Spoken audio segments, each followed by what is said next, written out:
Basically हिर्सुटिज़म क्या है? हिर्सुटिज़म का मतलब ये होता है कि जब किसी भी खातून के चेहरे पे मर्दनुमा दाढ़ी आनी शुरू हो जाती है तो उसको हिर्सुटिज़म कहते हैं।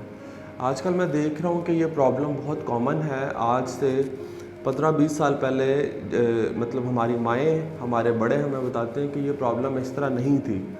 मैं बताना चाहता हूँ कि कौन कौन से मेन रीज़न्स हैं जिनकी वजह से ये प्रॉब्लम आता है, ताकि लोगों में अवेयरनेस फैल सके और लोग जल्द अज जल्द इस प्रॉब्लम का ट्रीटमेंट करा सकें, बजाय इसके कि वो वेट करते रहें और प्रॉब्लम बढ़ता रहे। नंबर 1 जो सबसे कॉमन कॉज है फीमेल्स में, उसको कहते हैं PCOS, यानी कि पॉलीसिस्टिक ओवेरियन डिजीज़।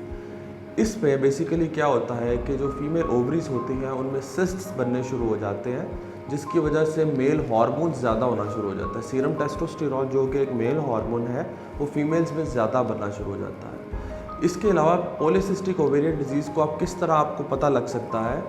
अगर अचानक से आपका वज़न बढ़ना शुरू हो जाए, या आपके फेस पे एक्ने आनी शुरू हो जाए, सर से बाल गिरना शुरू हो जाए, पीरियड्स इरेगुलर होने शुरू हो जाए और इसके साथ साथ चेहरे पे बाल आना शुरू हो जाए, तो ये सारे साइंस हैं पॉलीसिस्टिक ओवेरियन डिजीज़ के। आप फ़ौरन अपने मौलिद से रुजू करें ताकि वो आपके प्रॉपर टेस्ट्स करवा सके और फिर इसका ट्रीटमेंट साथ साथ किया जा सके। क्योंकि अगर पॉलीसिस्टिक ओवेरियन डिजीज़ की वजह से आपके फेस पे बाल आ रहे हैं, तो लेज़र तो उसका हल है ही।